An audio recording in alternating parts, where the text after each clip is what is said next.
Good morning. Monday, the start of a new week. How exciting. I don't know about you, but I kind of like Mondays because it's like a refresh. It's a restart. Everything's new again. It's like a new season. Monday's the new beginnings. Love it, love it, love it. So I wanted to talk about age.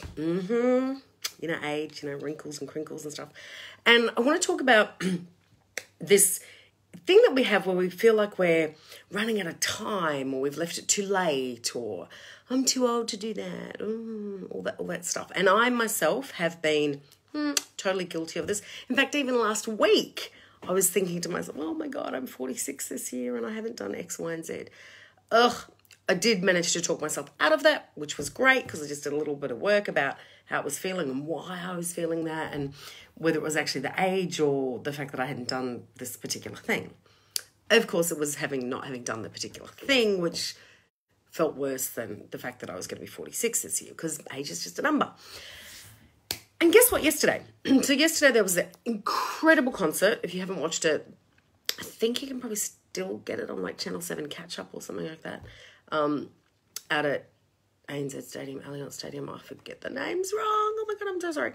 But I wanted to talk about how incredible a lot of the performers were and how they are, like, many would say, at the top of their game, and they're not young. Like, they're really not young. I just wanted to bring up a statistic.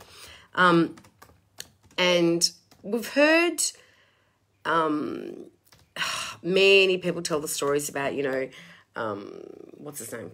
Colonel Sanders didn't get KFC started till he was like 70, that kind of thing. So there are many occasions where people first actually get success when they're a lot older, and gone are the days when you got one career and you're stuck with that career in your whole life. Some people do, and they get better and better and better and better and better. And a lot of the performers that I'm going to mention are those people. They've been performing for decades, and like a good wine, they're getting better and better and better with age, and they improve, and their tonality and their tenacity and the way they own the stage gets better and better. But then there are other people who may have had like 3, 4, 5 careers in their lifetime, and they get that absolute final step and that best career for them later in life. It might be in decade 4, 5, 6, 7. You never know. So I posted earlier today the video of Katie Lang singing Alleluia, Hallelujah, Alleluia, Hallelujah, however you want to say it. To me, that is absolute perfection. Her voice, the tonality, the way she just owns her presence, her body, the stage, everything. She just is incredible. And hand on my heart, one of the best gigs I've ever been to in my life was one of hers, just with her and a piano. Incredible. 58. 58. Amazing. Alice Cooper, 72. Olivia Newton-John, 71. Brian May, 72. Roger Taylor, 70. Tina Arena, 52. Daryl Braithwaite, 71. John Farnham, 70. Ivor Davies, 64. Okay, that's just a few of the performers. And Simone, thank you for posting those ages, because that made me think about this. Like, they're at the top of their game. They're brilliant, and they're 20, some of them 30 years older than me. So what the hell am I panicking about? Like, as long as you're doing what's true to you, age is completely bloody irrelevant. Until you're no longer breathing, it really, really doesn't matter. Look at the model. Look at Iris Apfel. Look at, oh my God, so many people. Sean Connery. Oh, okay. There's a couple of them we might not want to mention, but, they're still going anyway. How are the Rolling Stones? Apparently they all live healthy lives these days, which is great. But it's like Stanley, who passed away, he was still in his 90s doing things, and I don't think he started... I'm trying to remember now. I should have Googled it. I don't think he got a big break with his comics and things till in his 40s or 50s, it might have been. I mentioned Vera Wang a few weeks ago. Hasn't been designing wedding dresses all that long, and she's like the queen of wedding dresses.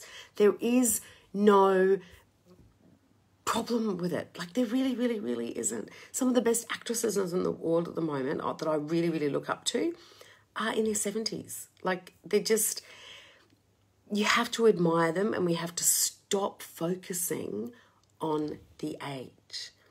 And I looked, when I had this issue last week, and I was like, I've missed my boat, blah, blah. Got over it. Had my pity party, got over it. And I allowed myself to feel that, because that's the important thing.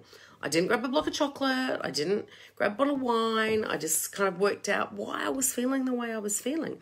And at the end of the day, as I said, it had nothing to do with the age. It had to do with how I felt about letting myself down, because I hadn't finished this particular thing that I want to finish and get that kind of like done. And that's all about me and how I feel about where I am in life, not my age. Like really nothing to do with my age. I was just using that as an excuse. So I want you to question how you feel about age. Now, as I said, I'm 46 this year, and my memory growing up, like at 46, my mum was like that kind of middle-aged. Well, she was never really that kind of middle-aged, but it felt so much older. I had lunch with a great friend, Pete, yesterday. We've known each other 25 years, something like that. And we were saying how we still feel there are some things we can't kind of do that we used to do 25 years ago, but we still feel energetic and have that zest for life. Like it's no longer, and I don't know if it ever actually has been a truly limiting thing, age. It's just what we make it mean. So I challenge you to question what you're making your age mean. You know, are you a sprightly 22 and you feel like you got the whole world at your feet? Or are you like J-Lo and you're 50 and going, man, I'm just getting started? Like have a think about how you think about it and question why you feel the way you do. Is it about the age? Are you feeling not healthy? Are you feeling like you missed out on something? And see how it feels, because it's not bad, people. I'm excited about turning 46 this year. Okay. Have a great day and go watch the concert if you can. Just goosebumpy, incredible. And again, encourage you, go see live acts of any kind. Anywhere, any time of the day or night, go see live performance. Mwah. Bye.